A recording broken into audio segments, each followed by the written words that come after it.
Naweza kusimama dakika moja.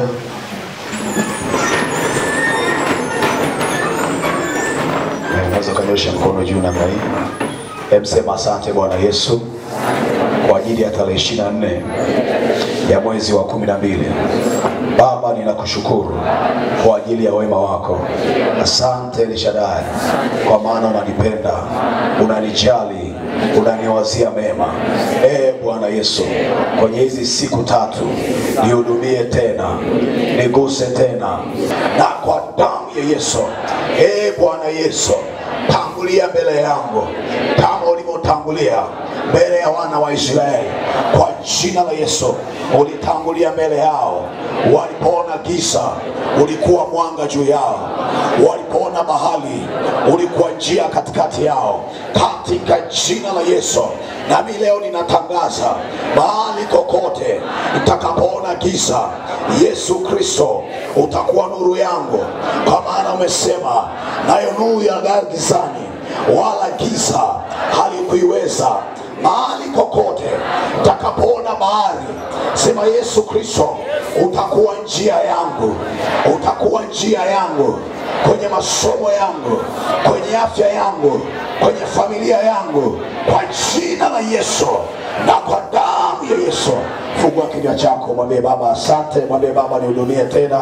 Fungua kinywa chako, mwambie Baba ninakushukuru kwa ajili ya neema yako, kwa ajili ya msaada wako. Asante El Shaddai kwa ajili ya neema yako. Repo shata raba shanda, riko sata raba anda raba shaka, riko sata raba sanda raba koria. Katika jina la Yesu Kristo aliye hai, Baba tunalitukuza jina lako tena, na uweza wako tena, na kibali chako tena, na nguvu zako tena, na uwepo wako tena. Utuhudumie tena kwa jina la Yesu. Katika jina la Yesu, neema yako Bwana ifunike kila moja. Bwana, kile ulichokusudia kwenye majira wakaenda kukipokea katika jina la Yesu Kristo wa Nazareti aliye hai. Asante El Shaddai, asante Jehova, kwa jina la Yesu, amen. Piga makofi kwa Yesu, ongeza makofi kwa Yesu. Unaweza ukaketi. Shukrani ya kwangu ya kwanza kwa Mungu aliyetupa neema kuwepo hapa. Bwana asifiwe. Lakini shukrani ya pili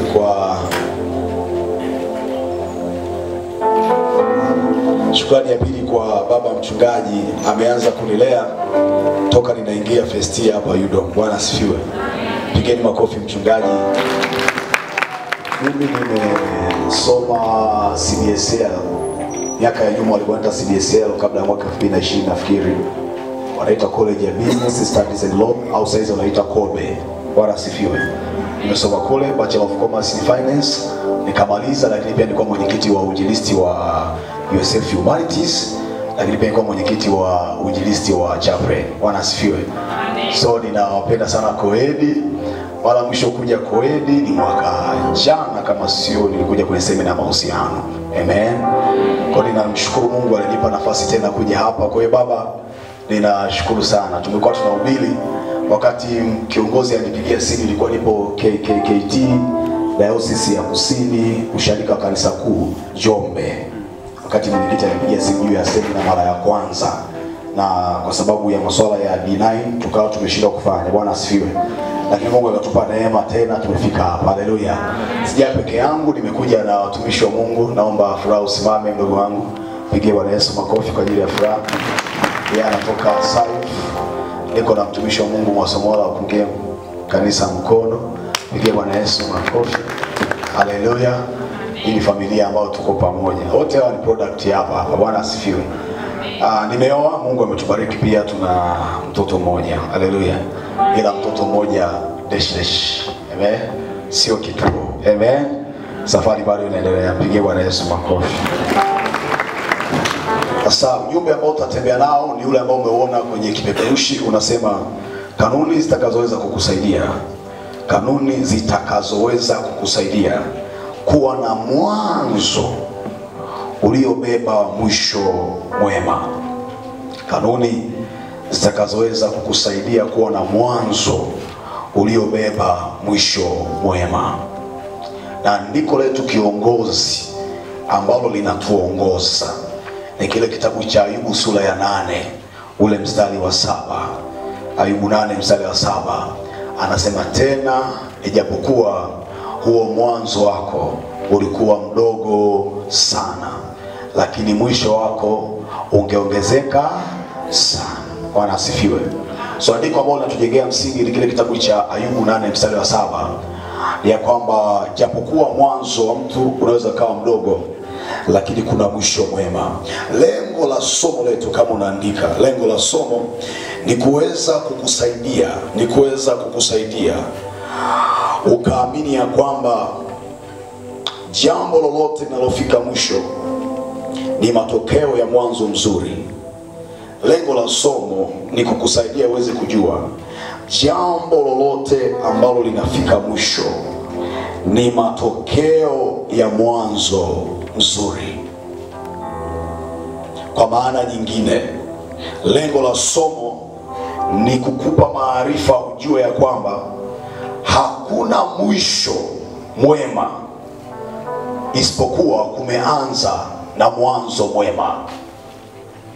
Kwa maana nyingine, mtu akiwa anatafuta mwisho mwema, inatakiwa ahakikishe akiwa na mwanzo mwema. Bwana asifiwe.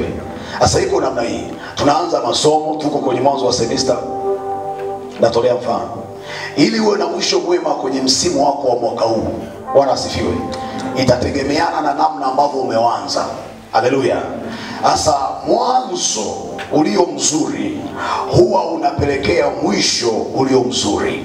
Haleluya. Na mwanzo ambao una shida, mtu akishindwa kujenga msingi mwanzoni, ni sio rahisi sana akawa na mwisho mwema. Bwana Yesu asifiwe. Bwana Yesu asifiwe. Bwana Yesu asifiwe. Bwana asifiwe. Bwana asifiwe. Elewa hivi, lengo la Mungu kwenye maisha yako, Mungu anachotamani, shauku ya Mungu, Mungu anatamani yale mambo ambayo tunayaanza, tunafanyaje? Tunayamaliza. Haleluya. Shauku ya Mungu ni kwa kila kitu ambacho umekianza. Mungu anatamani sana ulichokianza uweze kukimaliza. Wakati huo lengo kubwa la adui wakati mwingine ni kuhakikisha vile vitu ambavyo wakati fulani tumeanza hatuvimalizi. Nyosha mkono juu namna hii. Sema, kwa jina la Yesu. Sema, chochote nilichoanza, sema nitakimaliza kwa jina la Yesu. Sema nitakimaliza kwa jina la Yesu. Sema, Yesu nisaidie. Sema, ninachoanza, sema nitamaliza.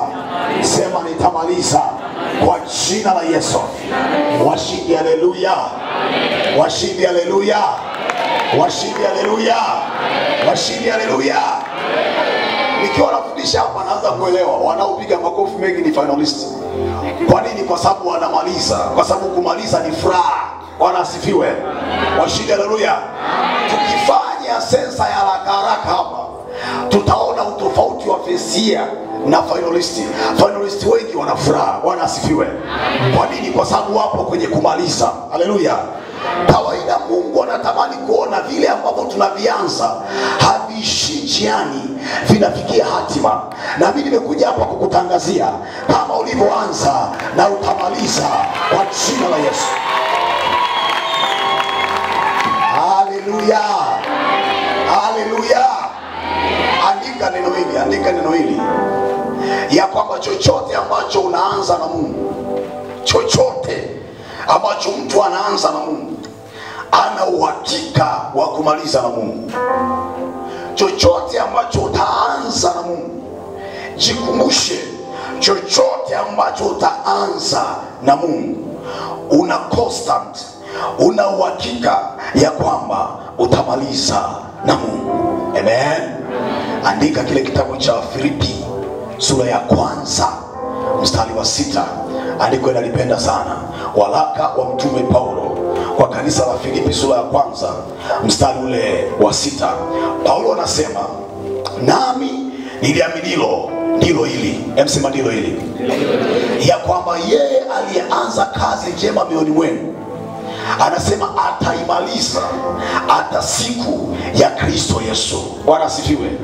Paulo anasema yeye ambaye ameanza kazi njema kwenye mioyo yenu kama alivyoruhusu ukaanza, anasema ataimaliza. Kitu gani Paulo anakufundisha hapa? Paulo anakuambia kwamba kama ni Mungu ameruhusu ukaanza, kama ni Mungu amekupa kibali cha kuanza, punguza hofu. Amini ya kwamba aliruhusu uanze, atakupa neema ya kumaliza. Washindi haleluya. Washindi haleluya. Washindi haleluya. Sikiliza nikwambie.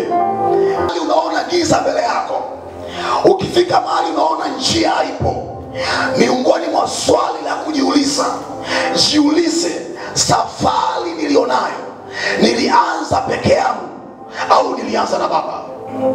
Utakapogundua ya kwamba sikuanza mwenyewe, nilianza na Mungu, utakuwa na uhakika ya kwamba yule ambaye nilianza naye atanipa neema kumaliza naye.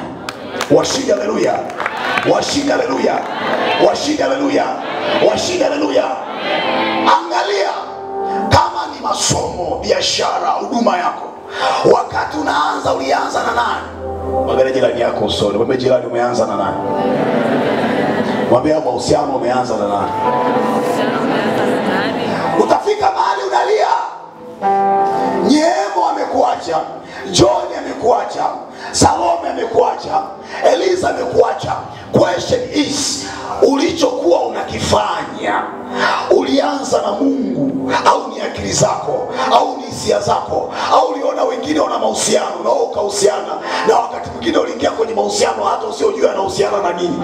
Ingia kwa jirani yako, wamejani mahusiano yako, unajua anahusiana na nini?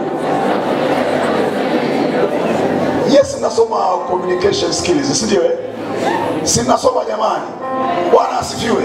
Lazima ujue haya mahusiano nilionayo yanahusiana, kwa sababu hata Mungu mwenyewe tunahusiana naye, tunapaswa na fellowship naye, tunahusiana naye, tuko karibu naye. Ninajua kabisa nikiwa na Mungu kuna mahali naenda, hata kama nitaishi duniani maisha ya taabu, lakini kuna mbingu inakuja. Maana yake nini? Maana yake unapokuwa na mahusiano yote, angalia hayo mahusiano yanakupeleka wapi, na ukigundua kwamba huoni matokeo kwenye mahusiano, ukitoka hapa break up. Haleluya. Kuna mtu amesema mtumishi ushindi wa jina. Haya, andika kanuni ya kwanza, andika kanuni ya kwanza. Kanuni ya kwanza itakao kusaidia. Na leo tutakupa ABC hapa, nitafundisha na jenga msingi, afu tutaingia kwenye maombi. Bwana asifiwe. Kanuni ya kwanza, unataka uwe ni mtu ambaye uze kuwa tayari kula gharama, kula gharama, kula gharama. Andika kile kitabu cha Injili ya Luka sura ile ya 14. Nitaishia kwenye hoja. Injili ya Luka sura ya 14 mstari ule wa 28. Injili ya Luka 14:28 mpaka 30. Maandiko yanasomeka namna hii. Nitaomba ufungue Biblia yako afu tusome mstari wa 30 kwa pamoja, ila mimi nitaanza mstari wa 28. Amen. Maandiko yanasema kwenye Luka 14:28. Anasema, maana ni nani katika ninyi kama akitaka kujenga mnara, asiyeketi kwanza na kuhesabu gharama? Emsema kuhesabu gharama, kwamba anavyo vya kumalizia, asije akashindwa kumaliza baada ya kupiga msingi. Amen. Amen. Anasema watu wote waonao wakaanza kumziaki.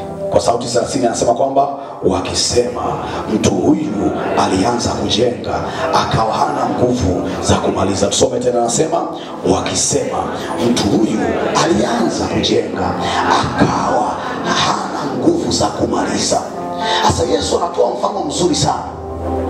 Anasema mtu yoyote akitaka kujenga mnara, jambo la kwanza anallohitaji ni kukaa chini na kuangalia gharama za kujenga mnara. Kwa maana nyingine, mnara inaweza kuwa ni maono, mipango ulionayo, elimu yako. Bwana asifiwe. Utakapotaka kufanya kitu chochote, miongoni mwa ajenda ya kwanza kuangalia ni kwamba, je, uko tayari kula gharama kwa ajili ya kile kitu ambacho unataka kitokee? Haleluya. Watu wengi leo wanataka matokeo ya chap chap. Kwa nini tunataka matokeo ya chap chap? Kwa sababu watu wengi hatutaki kula gharama. Washindi haleluya. Hatutaki kuingia kwenye mchakato wa kutaka kuona tunachoota kinatokea. Yesu anasema ukitaka kujenga mnara, lazima upige gharama kwanza kujenga mnara. Na kwenye Biblia kuna watu ambao walikusudia kujenga mnara, lakini wakati wanaanza kujenga mnara hawakupiga gharama. Mwanzo 11, sivyo? Wale watu wa wapi? Wa Babeli walianza kujenga mnara, lakini mnara waliokuwa wanaujenga hawakupiga gharama kujenga mnara, na gharama moja wapo hawakuangalia mahusiano yao na Mungu wao.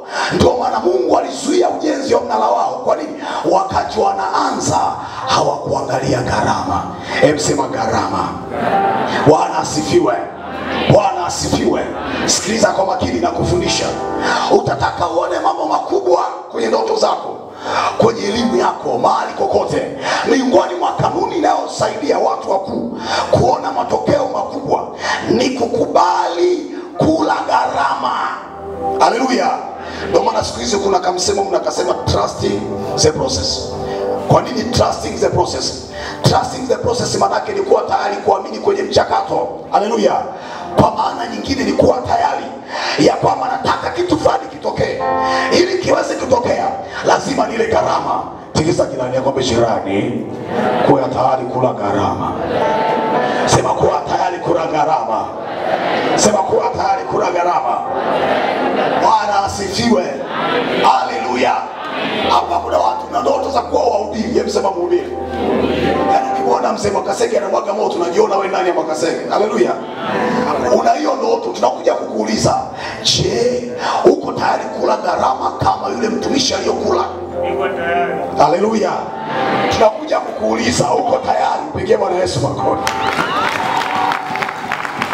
Wangapi wanasema mtumishi tuko tayari? Piga mkono ushuhuda. Baba, nina ushuhuda. Wakati nakuja hapa nimesoma kitabu cha mhubiri mmoja Marekani anaitwa John Hicks. Huyu baba amezaliwa mwaka 1909 huko nchi ya Marekani, sawa? Na huyu baba aliingia kwenye maombi akiwa kijana kama wewe hapo kwenye miaka ulionayo. Huyu baba aliingia kwenye maombi, ajenda yake mbele za Bwana, akanaomba, Mungu inua huduma yangu, inua huduma yangu, kama ambavyo wewe unaenda forest unaomba. Pigie Bwana Yesu makofi. Baba alifunga siku 40. Msema siku 40. Siku 40 za kwanza Mungu alinyamaza kimya, akuacha kufunga, akaongeza 40. Mungu bado yuko na kufundisha kitu cha gharama, akaongeza 40 za tatu, siku 120. Ile siku ya 40 ndio Mungu anamtokea. Alafu siku Mungu anamtokea huyu bwana John Hicks, Mungu akamwambia kwamba nimesikia maombi yako ya kwamba unataka nikuinue kwenye huduma, ninakupa jina. Akapewa jina la mtu ambaye atasaidia huduma yake, atafinance huduma yake, atasukuma karama alionayo. Unajua maombi ya watumishi wengi ambao unatuona, tunaombaga Mungu atukutanishe na watu ambao watasukuma tulichobeba. Hata wewe kwenye masomo yako, miongoni mwa ajenda ya kuomba, mwambie Baba nikutanishe na watu ambao watasukuma kilichoko ndani yangu. Nimeshuhudia watu ambao walitoka chuo kwa result slip tu waliingia kazini. Kwa nini? Kuna watu Mungu aliwainua kwa ajili yao. Bwana asifiwe. Huyu baba akaomba, Mungu akampa jina la mtu. Alipewa jina la baba mmoja anaitwa Juan Perón. Msema Juan Perón. Huyu alikuwa baba ni rais wa Argentina mwaka 1948 mpaka mwaka 1954. Alikuwa rais wa wapi? Wa Argentina. Akapewa jina la rais. Wakati huo huyu mhubiri hajui kwamba Argentina rais ni huyo.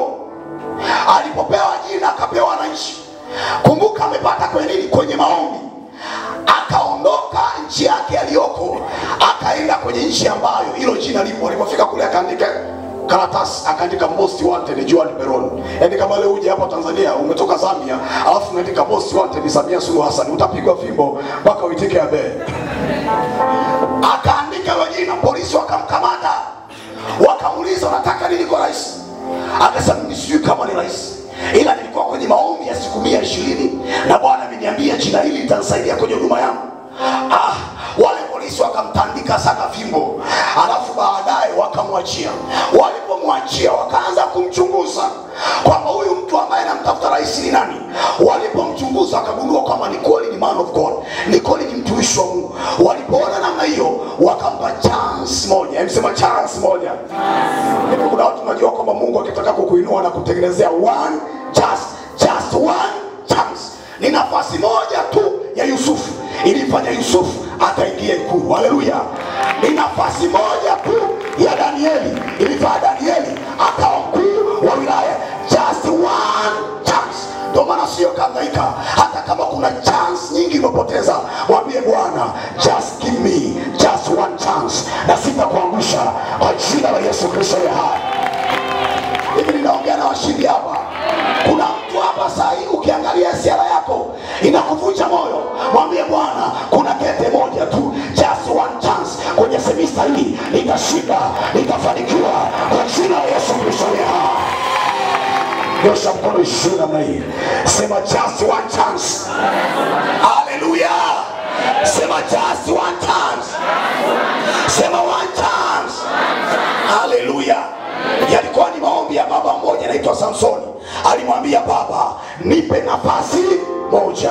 Akapata nguvu tena, vishungi vikaota, misuli ikaota, akawa jeshi kubwa, akatimiza ndoto. Na mimi nakuombea Mungu akupe nafasi moja tu, akupe nafasi moja tu, akupe nafasi moja tu kwa jina la Yesu.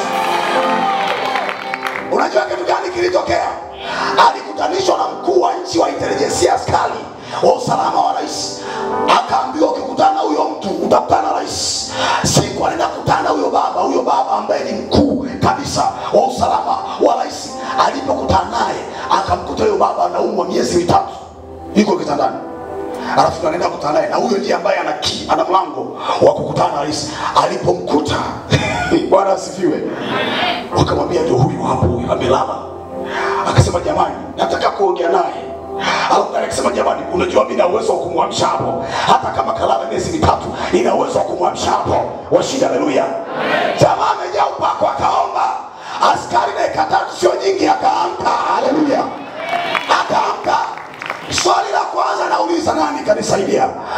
Akaambiwa kwamba ni yule muona hapa amekusaidia. Akamwambia nikufanyie nini? Akasema hivi, nataka chance moja tu ya kukutana na rais. Akasema hiyo imeisha. Leo ninakuchukua mpaka ikulu, utakutana na rais. Washindi, haleluya.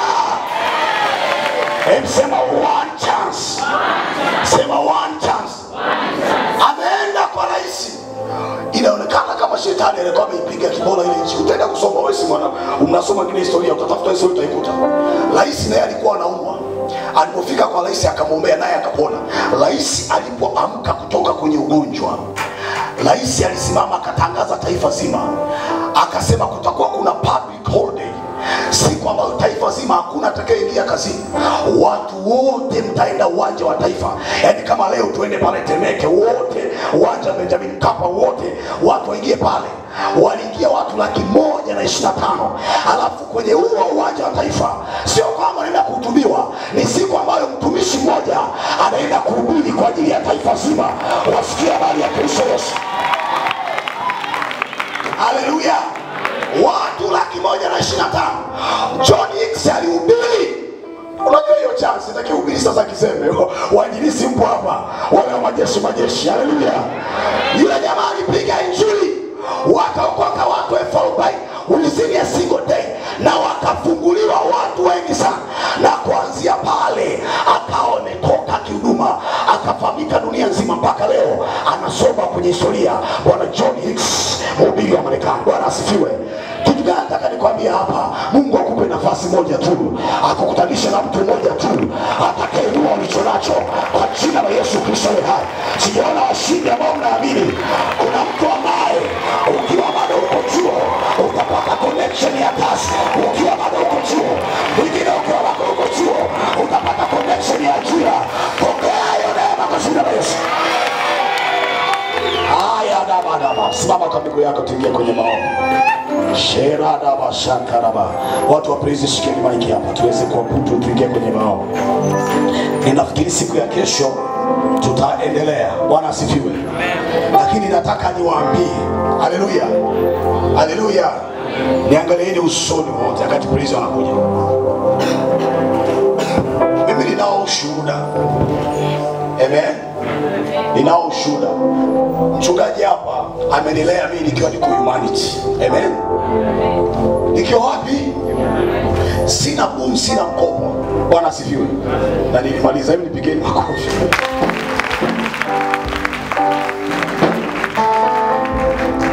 Nimemuona Mungu ambaye ana uwezo wa kutengeneza njia katikati ya bahari. Bwana asifiwe. Bwana asifiwe. Mimi sijui ni kitu gani ambacho nakiona kama giza mbele yako. Lakini nataka nikwambie leo, ukiwa siku ya kwanza ya semina, nataka umuone Mungu mwenye uwezo wa kukutengenezea nafasi moja tu. Nyosha mikono juu namna hii. Wakati tunaabudu hapo, nyosha mikono juu kabisa kwa imani. Nyosha mikono juu kabisa kwa imani. Wakati watumishi wa Mungu ana worship, ukisikia kuingia kwenye maombi, kuanza kuomba, neema ya Bwana iko hapa, iko hapa. Ashada da baba da baba. Najua Bwana unatengeneza njia. Yes Lord. Unatengeneza njia kwa njia. Nyosha mikono juu kabisa, ndio. Paza sauti yako. Najua Bwana. Yes Lord. Unatengeneza njia. Unatengeneza njia kwa njia. Najua Bwana. Najua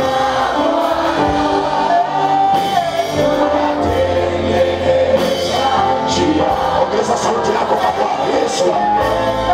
Natengeneza njia kwa njia.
Nyosha mikono ishina na hii.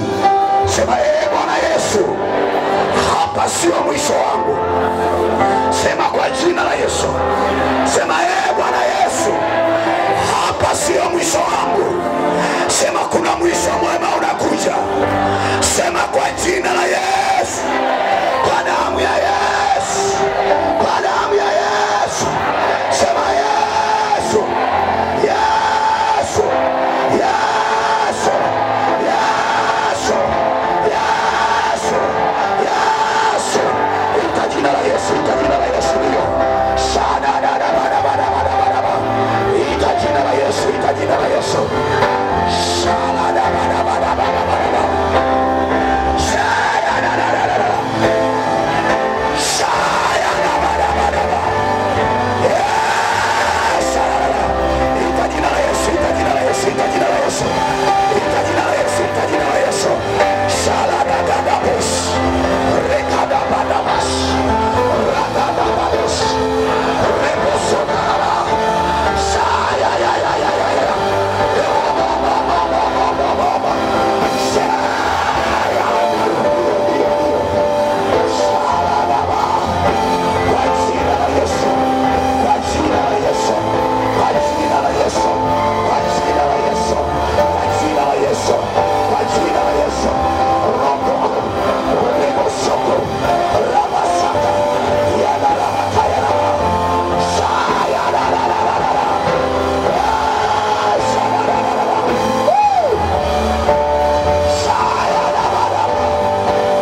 2024. Sema Bwana Yesu, sema neema yako haitaniacha. Sema kwa jina la Yesu, sema hautaniacha. Kwa damu ya Yesu, sema hautaniacha. Pigie Bwana Yesu makofi. Kama unaamini Bwana hatakuacha, kama unaamini Bwana hatakuacha, kama unaamini Yesu hatakuacha. Haleluya.